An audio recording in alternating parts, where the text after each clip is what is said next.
A história do Brasil. A história do Brasil começa há muito tempo atrás, quando os primeiros humanos chegaram ao continente americano, por aqui ou por aqui, e acabaram se dividindo em vários grupos. Antes da chegada dos portugueses, o território do Brasil era habitado por diferentes tribos indígenas. Então, em 1500, Pedro Álvares Cabral chega ao Brasil e chama o local de Ilha de Vera Cruz. Porém, depois de algum tempo, passa a chamar o local de Terra de Santa Cruz. No entanto, algumas pessoas podem dizer que ele não foi o primeiro. Pedro Álvares Cabral e sua tripulação chegaram onde hoje é a cidade de Porto Seguro e já notaram os habitantes do local, que eles chamaram de índios, e já foram catequizando e fazendo negócio com eles. Neste tempo, a única coisa que os portugueses levavam do Brasil era o famoso pau-brasil, que era muito apreciado na Europa. Apesar de ter descoberto o Brasil em 1500, os portugueses começaram a colonizar, ou seja, viver e se mudar para o Brasil somente em 1530. Alguns anos antes, Portugal e Espanha queriam dividir algumas terras.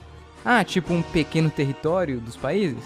Não, o mundo inteiro. Então fizeram um tratado. Na América, isso foi crucial para as fronteiras atuais. O Brasil acabou sendo dividido nas capitanias hereditárias, mas isso não funcionou muito bem, então veio o Estado do Brasil e posteriormente também o Estado do Maranhão. Nesta época perceberam que o Brasil era muito bom para a plantação da cana-de-açúcar, porém alguém precisava trabalhar nas plantações. Então começa a vir os primeiros africanos para serem escravos e trabalharem nos campos de açúcar. Durante o século XVI, os franceses tentaram pegar o rio. Aconteceu algumas revoltas dos índios contra os portugueses e alguns desentendimentos entre Portugal e Espanha. Em 1580, Portugal e Espanha acabam formando a União Ibérica, pois o rei de Portugal havia morrido e o mais próximo da linha de sucessão era o rei da Espanha, e isso foi até 1640. Isso meio que anulava o Tratado de Tordesilhas. Então os portugueses começaram a se expandir para o oeste. E quem participou dessa expansão? Os bandeirantes, que foram fazer uma expedição em busca de minérios e escravos. Os holandeses invadiram o Nordeste e ficaram lá por um tempo. Depois foram expulsos pelos portugueses, que já haviam se separado da Espanha. E isso gera a crise do açúcar, já que os holandeses pegaram o conhecimento e o aplicou em outro lugar. Porém, no final do século XVII acabam sendo descobertos ouro na região de Minas Gerais. E começa assim o ciclo do ouro. Durante o século XVII, os franceses tentaram invadir São Luís, no Maranhão, mais revoltas dos índios e de outras pessoas da população, e vários outros acontecimentos. Com a descoberta de ouro em Minas Gerais, a região começou a atrair pessoas de todas as partes, e logo se tornou a capitania mais populosa. Minas Gerais tinha muito ouro, e a coroa portuguesa queria seus 20%, ou então era a derrama.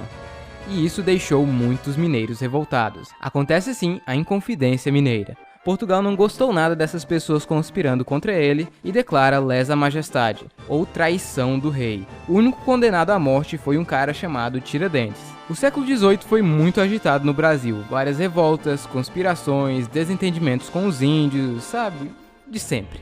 Ah, o século XIX. O comecinho do século no Brasil foi marcado por mais conspiração e a invasão da Guiana Francesa. Porém, na Europa as coisas estavam interessantes. Em uma tentativa de enfraquecer a Inglaterra, Napoleão Bonaparte declara bloqueio continental em toda a Europa.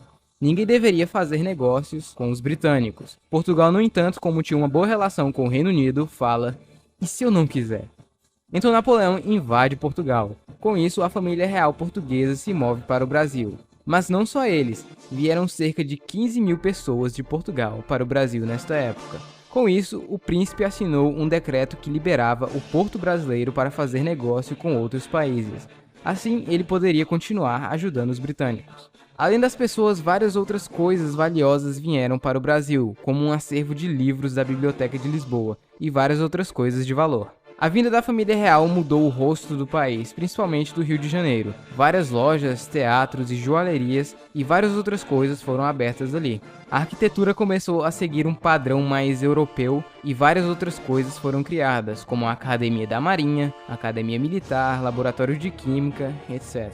Com a derrota de Napoleão veio o Congresso de Viena, feito para restaurar a ordem na Europa. Porém, Portugal estava em uma situação irregular. Seus comandantes não estavam em Lisboa. Dom João VI e seus súditos não estavam querendo voltar para Portugal tão cedo, já que haviam se instalado e investido muito aqui no Brasil. Então, para resolver a situação, ele eleva o Brasil para reino. No caso, o Reino Unido de Portugal, Brasil e Algarves. Porém, isso não deixou os portugueses muito satisfeitos. Enquanto isso, o Brasil anexa a Cisplatina e acontece a Revolução Pernambucana, onde Pernambuco pretendia se tornar uma república. Porém, Dom João VI deu um jeito neles. Acontece a Revolução Liberal na Bahia e no Pará, e a Bahia também tenta ser independente. Os portugueses não estavam nada satisfeitos com seus líderes aqui no Brasil, e exigem a volta do rei para Portugal. Eles também queriam que o Brasil voltasse a ser uma colônia de Portugal, porém os brasileiros não gostaram nada disso. Então, para evitar um conflito, o rei volta para Portugal e deixa seu filho, o príncipe Pedro de Alcântara, aqui no Brasil. Porém, mais tarde, os portugueses exigem a volta de Pedro também. Então acontece o Dia do Fico, onde Pedro de Alcântara falou que iria ficar aqui no Brasil. Mais tarde, quando Pedro estava resolvendo alguns problemas na província de São Paulo, ele é avisado que estavam querendo tirar a autonomia brasileira. Então ali mesmo ele grita independência ou morte, às margens do rio Ipiranga. Meses depois, o Brasil seria oficialmente independente.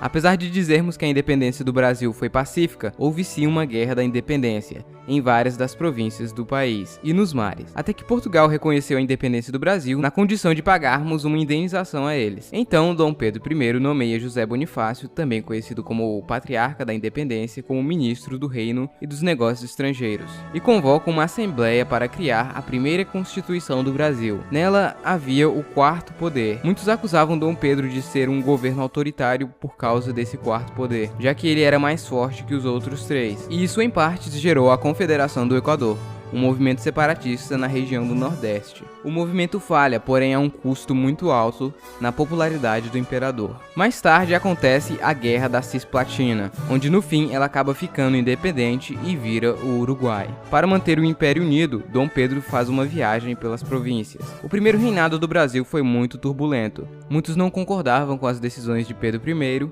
ele ainda piorou a situação com algumas decisões impopulares, aconteceram revoltas e muito mais. Além disso, as coisas não estavam muito boas em Portugal, então Pedro I acaba abdicando ao trono e volta para Portugal, deixando seu filho Dom Pedro II, de apenas 5 anos, como imperador do Brasil. Mas obviamente Pedro II não poderia governar ainda, então nesta época o Brasil é governado por várias regências. Durante o período de regência, mais revoluções e movimentos surgem, além da Guerra dos Farrapos, que acabou gerando a República Rio-Grandense e a República Juliana. Essa última não durou muito, já a Rio-Grandense só voltou a ser parte do Brasil quase 10 anos depois, em 1845.